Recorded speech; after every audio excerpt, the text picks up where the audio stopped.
ખંભાત નગરપાલિકાની બોર્ડની બેઠક તોફાની બની હતી। બેઠકના પ્રારંભમાં રાજીનામા આપનારા 8 પૈકીના 6 મહિલા સભ્યોને પાલિકાના કર્મચારીઓને રજીસ્ટરમાં સહી ન કરવા દેવાના મુદ્દે ખેંચતાણ અને ઝપાઝપી થઈ હતી।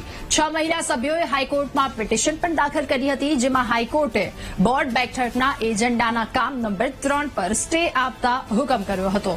જો કે મહિલા સભ્યએ પાલિકાના કર્મચારી ચેતન પ્રફુલભાઈ સોનીને જાહેરમાં લાફા ઝીકી એમની પાસેથી રજીસ્ટર ઝૂંટવી લઈ સહીઓ કરતા ભારે હોબાળો મચ્યો હતો।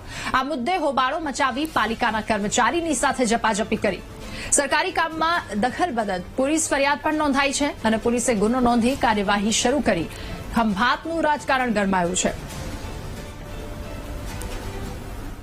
એ જે સભ્યશ્રીઓ હતા એમને જે રાજીનામું આપ્યા હતા એની જે કલમ 35 અનુસાર જે પણ પ્રક્રિયા છે પ્રક્રિયા કાયદાકીય પ્રક્રિયા થયેલ છે। મારું કામ કલેક્ટરશ્રીને રિપોર્ટ કરવાનું હતું, એ જે મેં કરી દીધેલ છે। રાજીનામા પ્રમુખશ્રીએ મને અર્પણ આપ્યા છે અને મંજૂર ના મંજૂર કલમ 35 એમ કહે છે કે જે દિવસે સભ્યશ્રી લેખિતમાં પ્રમુખશ્રીને એ રાજીનામું આપે અને પ્રમુખશ્રી એને લેખિત રાજીનામું સ્વીકારે, મતલબ કે એ મંજૂર જ થયા કહેવાય। એમાં કોઈ બીજો વધારાનો લેખિત ઓર્ડર કરવાનો રહેતો નથી અને મારે કલેક્ટરશ્રીને જાણ કરવાની હોય એ મેં જાણ કરેલ છે।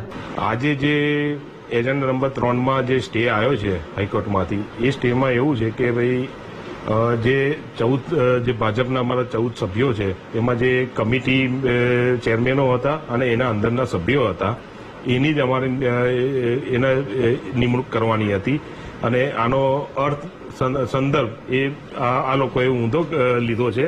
એટલે અમે હવે મંગળવારે કે બુધવારે હાઈકોર્ટમાં જવાના છે અને એ લોકોને પણ અમને હાઈકોર્ટમાં જે ખાલી આ તો એ લોકોનો હુકમ એ લેખિતમાં નથી અમને આપ્યો, અહીંથી ડિસ્પ્યુટમાંથી તમને આપવામાં આવ્યો છે। અમારી જોડે એ ઘટના બની કે રજીસ્ટરમાં અમારે સહી કરવાની હતી, હાઈકોર્ટમાંથી અમને હુકમ મળેલો હતો પણ એ લોકો સહી કરવા નતા દેતા। ચીફ ઓફિસર ના પાડતા હતા કે સહી ના કરવા દેશે, એટલે ચેતન સોની અમને રજીસ્ટર આપતા નહોતા।